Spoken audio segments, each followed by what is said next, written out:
have the business school come up first.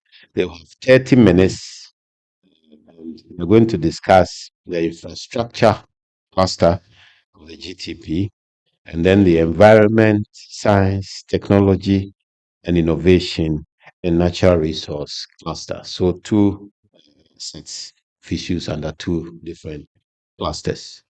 Please.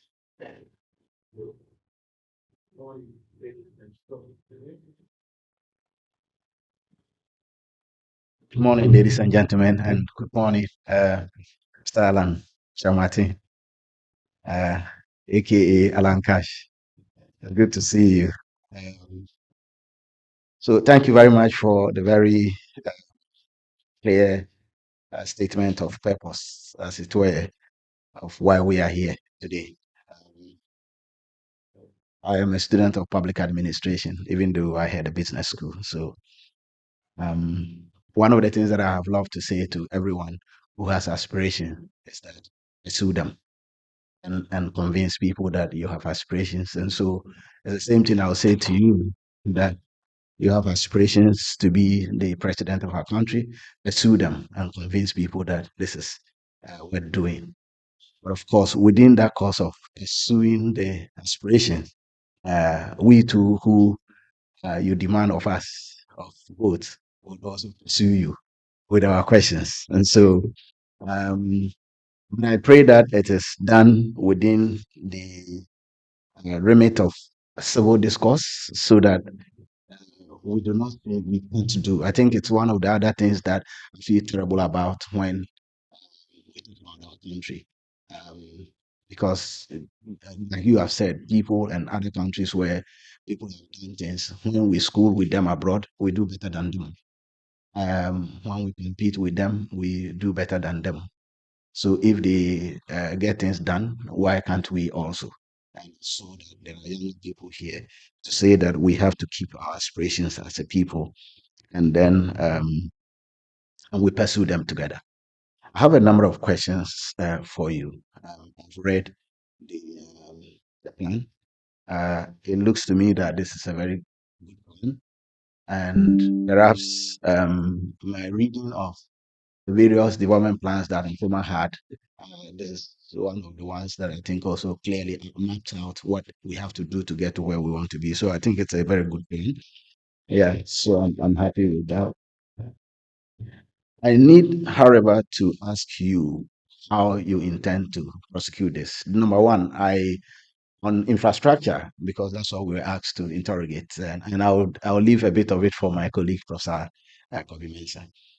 The plan is to involve the private sector in the delivery of infrastructure. And I've been in China. I've seen how even China main infrastructure projects are driven by private sector. I've been recently to Kenya, and I've seen that in Kenya you can drive on the highway, which is paid for, and if you do not want to pay, you use other alternative avenues to get to wherever you want to be. And so it's also a new proposal. My question to you is, how will we select the private sector actors who will deliver this plan in terms of infrastructure? And I ask that because we know what it means in this country. Our engineers are not stupid. Um, our contractors are not stupid. But when we deliver infrastructure projects, we eventually get what they look like, even when we deliver them. So, how do you intend to select this? What will be your critical indicator in picking up a contractor who has delivered this? Would you be concerned about whether they are Ghanaian or non-Ghanaians? Would it be your agenda to deliver it irrespective of who can, or uh, it will be based on this? In other words, would it be Ghanaian? That's my first on infrastructure. We have a question on environment because that's where I started my first love as a student of public administration. I was also many years ago looking at how destruction of the environment affects agriculture because I grew up in a farming village. My father was a farmer, and um, over time, even farmers, my father and my brothers who are still farmers, would tell me how the destruction to the environment is affecting their crop yield and what they thought they could do. But currently, it looks to me that there is no incentive for anyone to stop destroying the environment. People do it, they get away with it. If anybody has driven past Kumadan towards Techiman and towards Kintampo, and you go, you will see that everything tree is literally gone for charcoal burning. Farmers now use heavy chemicals to prepare their farms. And when we come to the issue of landowners wanting to extract resources in them, aka um, um, Galamsey, it looks to me that we've lost the fight. So again, how would this be reversed? Would you, for example, and you are a Democrat, so I don't want to ask the question, but I'll ask it. Would you believe in the death penalty, and Professor Tuguba just walked out, as a solution to solving our environment problems? Because as it is, it looks like we've lost. So what would we do? What will we do? And maybe a direct question to you: if Mr. Yabuabian someone who is your spokesperson, Mr. Lawyer Wabian Samoa, you are the spokesperson, are you not? If you were accused, God forbid, you won't be accused. But if he was accused of being a Galamsey kingpin, what would you do to him? Because I think what we have gotten to, and you spoke to us beautifully about the duopoly of MPP and DC. You want to get away with crime in this country, just say you're MPP or just say you are NDC, and they will fight the battle for you whilst you go to bed. So what would you do? Because it is something that is critical. Let me also take you. Unfortunately, again, I teach ethics and I try to practice it. Um, so this will not be directly related to infrastructure, but it has an underlying factor. How will you treat a businessman that comes to finance your campaign and wants business? I want to have a case study for my ethics students. How will you treat such a person? Um, I have a few more. I'm sorry. Kobe, get ready. I'll hand over to you. Dr. Pia, get ready. I'll hand over to you also. Just one or two each, and then we can allow Mr. Chairman. I wish that it was me just talking to you, so we can have the whole day because there's a lot to talk about. One of the critical areas about innovation in our country, and again, my first house was built, and by the time they finished it, I didn't like it. I didn't want to, so I've left it. And the reason is that there's critical skills shortage in this country, even in the most basic areas of our development. So, for example, housing and all of that. There's never a standardized window size in this country. There's never a standardized door size in this country. So you have to make, um, the youth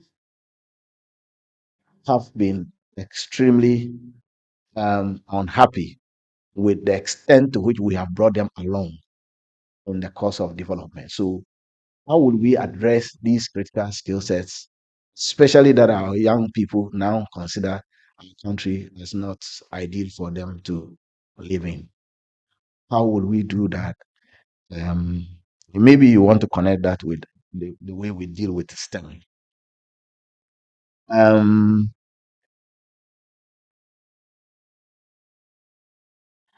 Kobe, are you ready?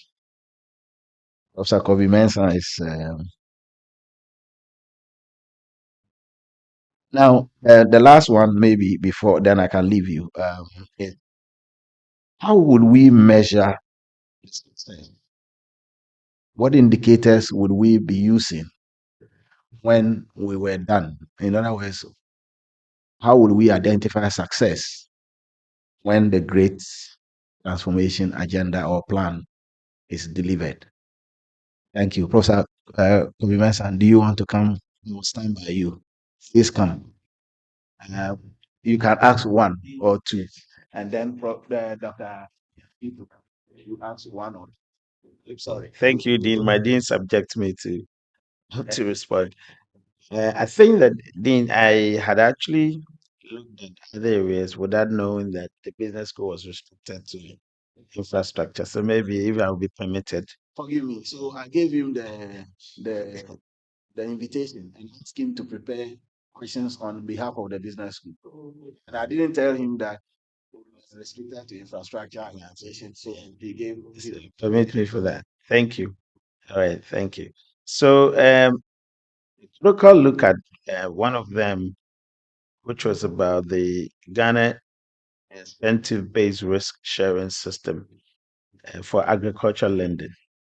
And the understanding is that it probably will be enhanced in the, sort of transferred onto other sectors. So it looks like we're doing something well in that particular framework. And so we'll extend it to other sectors. So the question was, what are the key achievements that we're actually chalking with the GESEL that would, need that, sort of extension to the other sectors, so that at least we know that there's a framework that is working, and perhaps those frameworks could be enhanced on in terms of other areas. Thank you very much. Thank you. Dr. Apia, one or two. Yes, about two. All right. Thank you very much. I think the first one maybe has been asked, but let me rephrase it. The Galamsey, when it's within the environment sector. In the plan, you state that you eliminate Galamsey within 2 years. But as we know, I mean, structural change requires time. So, how are you going to eliminate this massive headache facing the country within 2 years? The second one, I mean, the infrastructure required by businesses, to scale up to the level of industrialization. Once again, requires some long-term transformation. And I'm very happy listening to you. And you seem to understand the issues, perhaps maybe more than any other candidate I have really listened to. Uh, it will require not less than a decade to establish that kind of business infrastructure for industrial transformation to occur. But here we have locked within the constitutional framework that limits you to 4-year tenures. And if you look at Africa and Asia combined, it is only Ghana and Nigeria where we do 4 years out of over 100 countries. And so you don't have the 10 years, even if you have two terms, you won't have the 10 years. What are you going to do to make sure that you have that kind of long-term stability to build that business infrastructure for us to take off? Thank you. Thank you very much, Dr. Apia. So that was Team UGBS. Let me conclude, Mr. Manchar Martin. You talked about mindset change, and which is as an ethics teacher, when people ask me whether we can teach people to behave well, I tell them yes. If we can teach people to become medical doctors, to become engineers, we can also teach people to become ethical, and so that's what I've been doing. So how would we skew the agenda of mindset change, knowing that our citizens have a weapon they have always branded at the politician, and which the politician has always run away from, which is the vote. So when you press any citizen, they will tell you, "We are waiting for you." How will we change mindsets when we are afraid that citizens would vote against us in the election? I guess it's also the reason why we have failed miserably at Galamsey. How will we do that? What will be the example? Um, I usually will ask my active students, if your father were, I wish you well. So if you become president, And if your son or daughter was seated here, I would typically ask them, if the president were your father, will you come to school in Legon? And they will all tell me no. They will go to school elsewhere. So I asked them, so how do you imagine that the president's son or daughter should come here when you do not want to come here when you become president? How will we prosecute this agenda to the rank and file of Ghanaians to say, do the right thing when we ourselves are not doing the right thing? And I'll end on a very um, controversial note.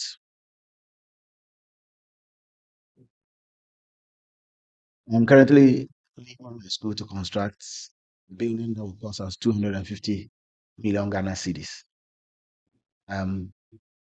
A significant portion of that generated from our own operations. I refused to take a bribe of 10%. So I told all the contractors and the consultants were bidding that do not factor in 10%, 20%, or whatever percent. Because if you do so, you lose the project. Would you and your government refuse 10% from contractors? And if you so do, how would you run your party or the movement? Thank you very much.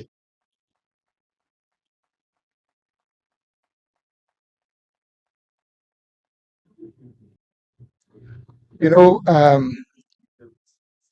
in my opening remarks, I had indicated that anybody who wants to lead this country must be prepared to subject your vision to intellectual and analytical rigor. So we have asked for this. And you can see even from the first one.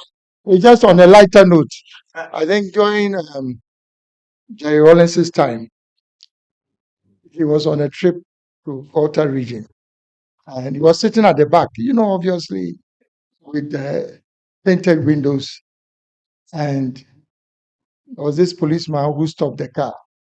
Jerry could move without being recognized. So I think you got to a stop. As always, the policeman was saying, "My friend, lower your."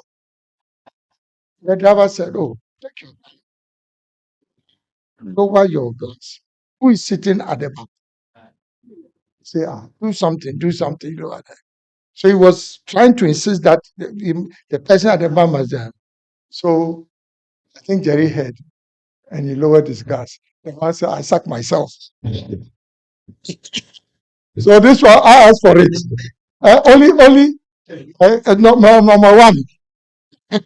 So you can see when Atugu and the rest come, then by that time, I have to ask permission to leave. But this is what it requires. It's not just a question of putting down your ideas, but you have to subject it to interrogation. Number one, Obawale was asking about on infrastructure. How are we going to select our contractors? Because he reinforced the point that I've made that if infrastructural projects, the construction of these projects is going to be driven by the private sector, then his question is that how are you going to select the contractors?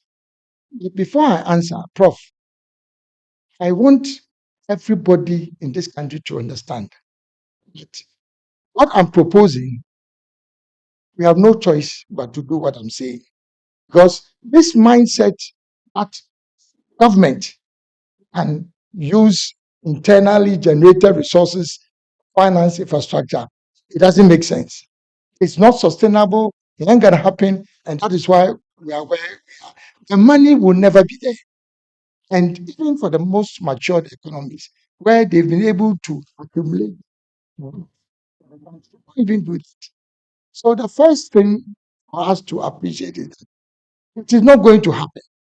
This whole interest in giving government finance projects using public funds, it is the lure of it is corruption. That is basically why it's interested. So the business model I am introducing, the private sector to finance these projects is based on well-known business models. So if you want to construct a road, it's BOT, build, operate, and transfer. So you provide the financing, you do what we call the EPC, engineering, procurement, and construction. You do that, and government gives you a period within which you can recoup your investment. And then after that, build, operate, and transfer. So you operate it. And then after the end of the concession period, you transfer. So in actual fact, government then at the end of that concession period, then owns the project without even putting in a study. Now, because of the nature of this business model, the issue of corruption is highly limited because you have to go and borrow. And if you borrow and you are giving the concession, BOT, government will not just allow you to charge, if it's road tolls, any amount that you want to charge. There's value for money when you even submit your BOT proposal. So it will still go through the normal procurement process because you may have more than one or two interested investors. So it is at that point that the contract evaluation process will determine first those who have the technical capacity. Secondly, the financial capability, because if you say you build, create, and transfer, you must have the financial muscle to do it. So it is not joke. And if you want to do BOT, you must demonstrate that you have the financing because government is not going to borrow. So you still go through procurement process. But I'm submitting that because this is not government investing money, because you are borrowing, because you'll be subjected to value for money audit, and because there will be some regulation in terms of the pricing of your service, it is not that easy for everybody to jump in. If that were easy, then everybody would do BOT. Yes. So there's that rigor that will be used in selecting the uh, the contractors. A second point related to that is yes, it's BOT, but is the BOT? Are you going to allow Ghanaians also to bid if it's BOT? That basically is the substance of this new business model. That it is BOT. Allow Ghanaians also to go and then find the money and come and then build, create, and then you transfer. And it's even better if you have Ghanaians who are bidding for this BOT. Because remember, at the end of the day, you have to leave the, the project in the hands of people. And so, if you're a Ghanaian, you still continue to enjoy the benefits of your. So I just want to clarify the fact that you are bringing private sector business people into this. It's even going to totally limit this incidence of corruption because there's not a freebie. You have to go and borrow money and come and construct, and after that, you have to make enough. But it also means that Ghanaians should be prepared to pay for services. I'm sure many of you have traveled to other countries. Every 30 kilometers, you have to pay toll if you want to drive on a good road. If you go to JFK in New York, by the time you reach Manhattan, which is the center of New York, you have paid all so many tolls at different points. So it's a joke when they are collecting one city for you to drive on a motorway. You know. But the point is that we have no choice.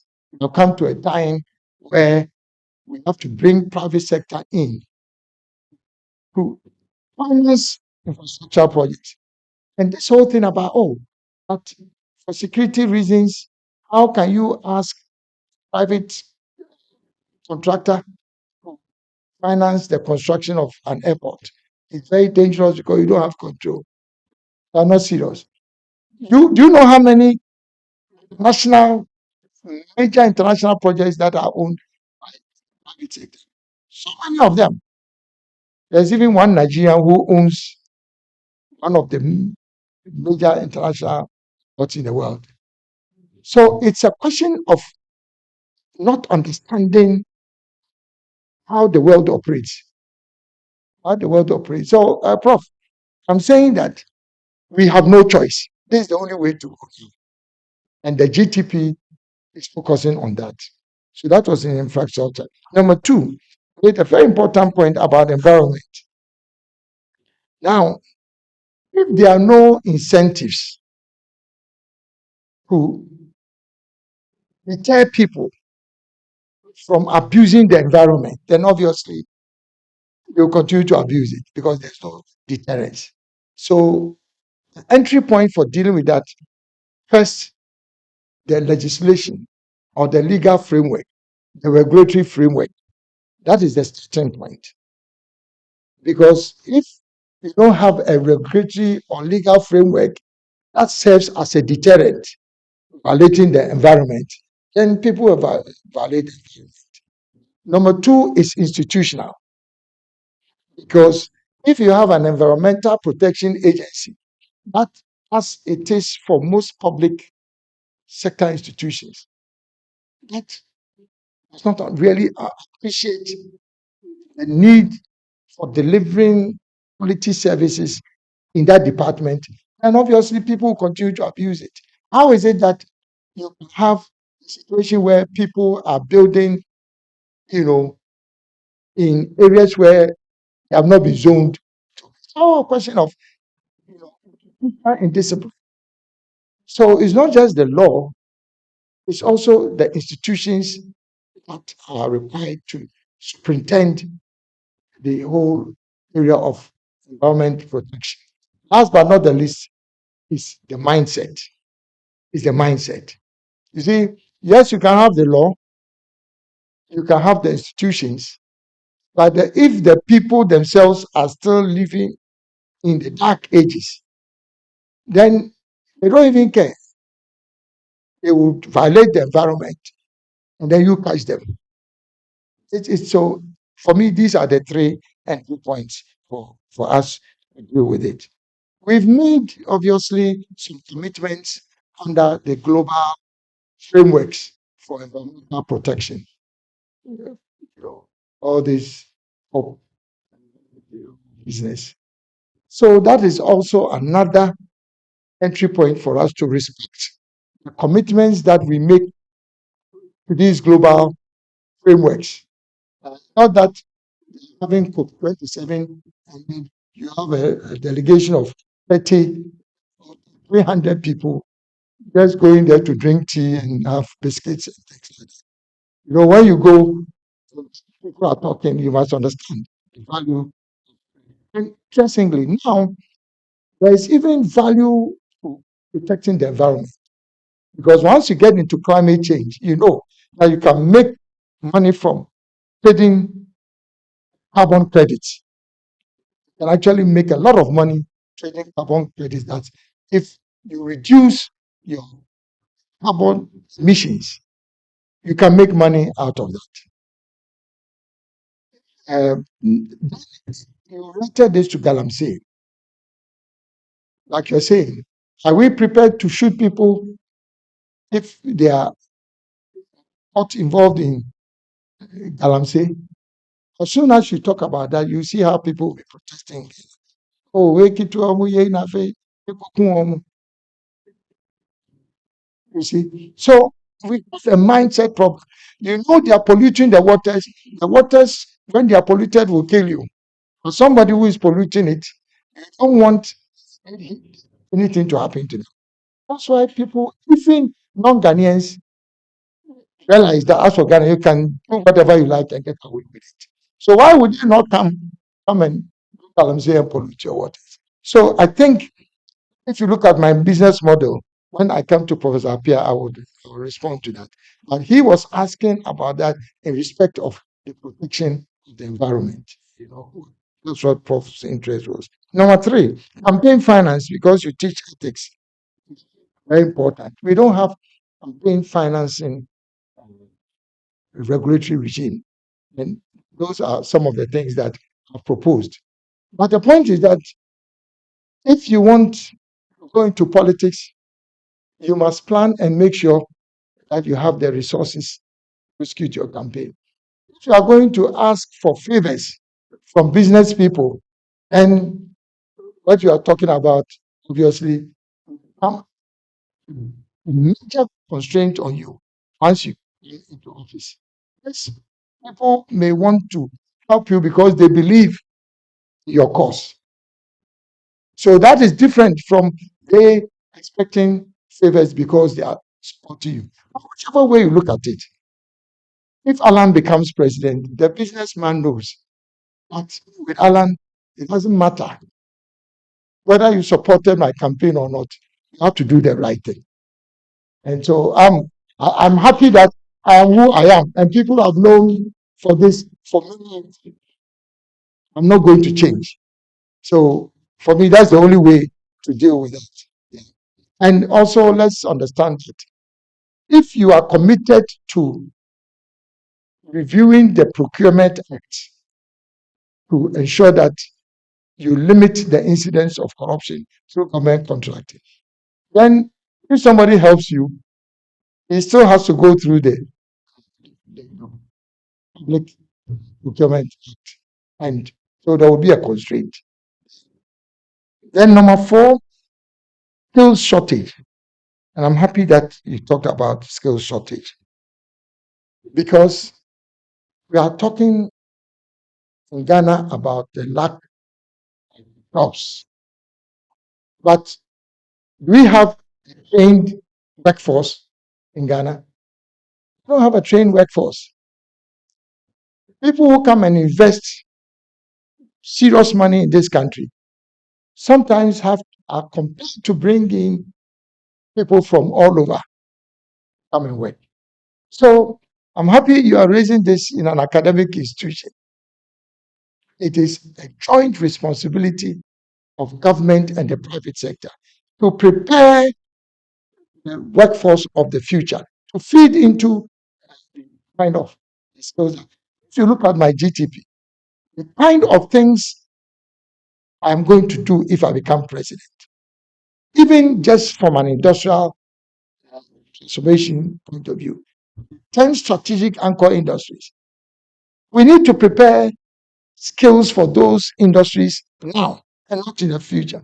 Petrochemical industry, that alone can stimulate the development of skills to support the industry. Iron and steel industry, bauxite, aluminium. So you can see that there's clarity in my proposal about the type of skills that we need to feed into that. And I've also said that there are two types of programs that I would implement. One is a Ghana skills export program. It may sound contradictory, but the point is that we are going to train so many people that we can even make money as a country of that. So you all know it's a major business for many countries, but they are able to export their skills because they train so many people. And it means that if you are a young person, it's not just a question of having a job in Ghana, but you are going to have the capacity to be employed anywhere in the world, but with government facilitation and support. In the 80s and 90s, when I used to do work in other parts of Africa, Mauritius, for example, had a very vibrant Sri Lanka, all these countries, that they have a special program, train people not just for domestic economy, but also outside. So that's one program. And there's another program that is supposed to reverse the brain drain, which is to bring skilled manpower trained outside come and support our development. So I've gone through everything if it's a question of skills. When I was ambassador of the United States, my first project as ambassador was to develop what is called the Ghana Skills Bank, the Ghana Skills Bank, which sought to document the skills of Ghanaians all over the world. And I was shocked. The people who came onto the skills bank profiled themselves. I realized that we are joking. We have so many people from all over the world, who we can bring back to support. So skills is not just what you have now, what you can bring from outside to actually even support the skills that we have here. And I think Prof also has looked how, in relation to the skills, for example, you were talking about standards. So we need to have and respect standards. You can't build a house, like you said, the walls are not straight, the windows are not straight, nothing is straight, and people charge you for that. But it's because we don't respect our standards and code, because we have the standards authority, it's a building code. You cannot just build anyhow. If you go to Washington, for example, you cannot build beyond a certain uh, level in terms of high rises. So it's just a question of lack of respect, lack of discipline. So first we need to have the standards, but the standards must be codified. If they are not codified, nobody will respect it. And there must be, I would say, sanctions for breach of those codes. Then, so I think it was Professor Bowley. The last one was, how would you measure the success of the GTP? There are three components of the plan. What you have now is volume one. That is the policy framework. So that's why we call it a policy blueprint. Volume two transitions from policy blueprint to what we call programming, policy programming, and implementation modalities. If you don't have the policy, you cannot go into programming. But you need the policy first, and then you do what we call policy programming, and then you establish the modalities for the implementation. That will be volume two. The volume three is productization of the programming, and that is how you are able to then develop a budget associated with the plan. I don't know whether I've made myself clear. Now, very quickly, Professor Kobe Mensah then also introduced the issue of the GESEL. I'm happy it means that you've actually read the document. GESEL was a financial intermediation scheme introduced by government to provide guarantee support to those investing in agriculture, because the banks don't want to invest in agriculture. So government introduced a loan guarantee scheme to support the banks for them to invest in agriculture. So if you want to establish a mango processing factory, ordinarily the banks will not look at you. But if you go through GESEL, GESEL will evaluate your project, and then on that basis provide a guarantee to the bank that if you lend to Mr. Kobe Mensah, in the event of a default, GESEL or that fund will pay. So then it provides, I would say, some kind of comfort to the banks. In the United States, all that you hear about the US, it's all about guarantee systems, loan guarantee systems. That is what has made America, because no bank anywhere in the world will lend to any company if you have high risk. So the only way to reduce your risk is when they give you guarantee. It's the loan guarantee that the GESEL is about. So we are saying that GESEL has succeeded in supporting agricultural industrial sector. Why don't we extend that same business model to other sectors? So that's what it is about. Then Dr. Appiah wanted us to explain how we can deal with Galamsey within 2 years. It's not a problem. You see, if the government thinks that they can deal with Galamsey by destroying excavators or by, let's say, even harassing people, then it means that we don't really know how to deal with it, because you cannot wash away Galamsey. We are all aware of that. And I won't have a problem. So what we are saying is that, or what I've proposed is that, look, those who do Galamsey,